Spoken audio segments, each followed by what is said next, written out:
You may know I have a very bizarre and entirely unreasonable grudge against the term gameplay loop.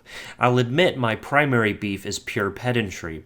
All gameplay is inherently based around cycles of repeated actions, so saying gameplay loop is essentially the same as saying the word gameplay twice. It's just kind of redundant. But my grievances do go a little bit deeper than that. I think the rise in popularity of the term has negatively affected the way we think about and design games.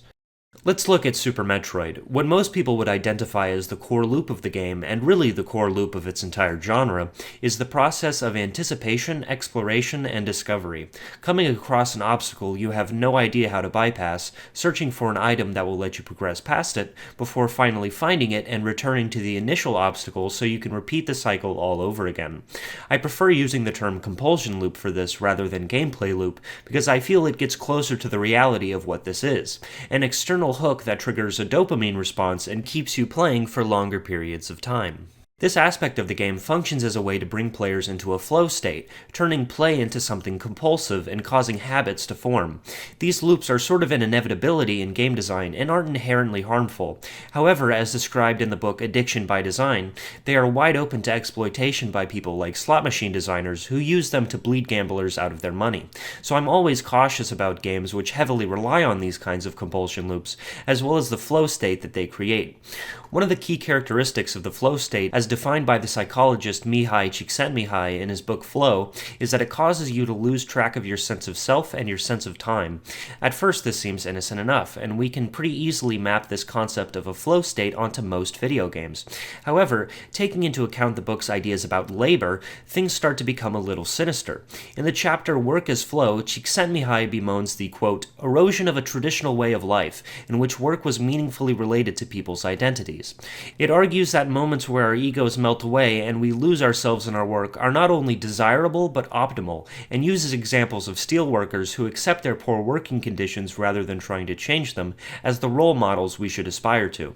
It goes so far as to claim that the reason that Holocaust survivors prevailed was because, quote, their energy is typically not bent on dominating their environment as much as on finding a way to function within it harmoniously.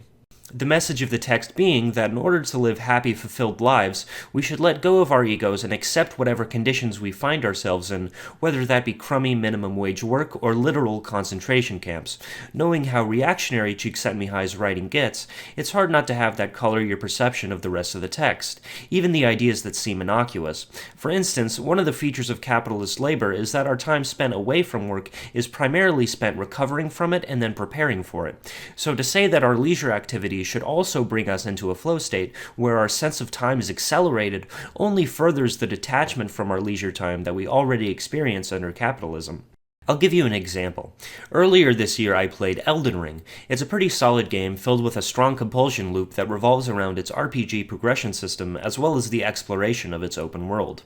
My gut instinct is to tell you that the game is extremely well constructed, but the truth is that my time with it was one of the most unpleasant experiences I've ever had with a game. I was working an absolutely miserable fast food job at the time, and every morning I would wake up, play Elden Ring for several hours, fruitlessly struggle to make any meaningful progress in it, then drive over to my shitty job where no one respected me.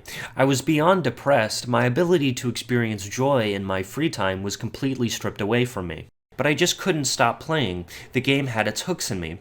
Elden Ring's compulsion loops sent me into a flow state that turned play into a job away from my job. This is why I believe that video games can be exploitative despite lacking things like microtransactions. Of course, I don't think that Elden Ring's developers had ill intentions when making it. However, video games don't exist in a vacuum. They exist within our current system of capitalist labor. So I just can't help but feel that putting a 100-hour RPG out into the world is sort of thoughtless when you know that the average person is struggling to make the most out of their leisure time. And with the growing prominence gameplay loops have had in design discussions over the past few years, I worry we're only moving towards games that are more compulsive, more addictive. For instance, have you ever wondered why every fight in Doom Eternal feels exactly the same? This is pure conjecture on my part, but I wouldn't be surprised if the importance of the core gameplay loop was hammered into the team's heads during development. Doom Eternal feels like a game that has entirely drunk the gameplay loop Kool-Aid. Every encounter using the exact same tools, and every situation coming with the exact same set of pre-designed responses, all coming together to form a perfect rock, paper, scissors circle. The kind of improvisation you get in the original Doom, where it's possible to lose access to weapons or health items for extended periods of time, simply isn't replicated in Doom Eternal, because doing so would risk breaking its loop for a fraction of a second and knocking the player out of the flow state. It's combat design that is undeniably well put together, but still results in a compulsive blur that I barely have any memory of. So what's the alternative? Well, I think minimizing the prominence of compulsion loops whenever possible goes a long way in solving this. Let's finally get back to Super Metroid. I've talked about the game's primary compulsion loop already, and sure, we can use that to understand why the game sinks its teeth into you, but does that loop actually explain why the game is good? Not in the slightest. If it did, then there wouldn't be any reason to play it anymore, since modern Metroidvanias have arguably gotten better at distilling and perfecting that exact same loop. The real secret to Super Metroid's success is the aspects that don't loop, those transient moments that are entirely personal to your own play experience. It's the granularity in Samus's movement, the organic level design which allows you to easily break away from the intended route, the combat design which leans into Samus's floaty character control to sell the unease and spontaneity of every encounter.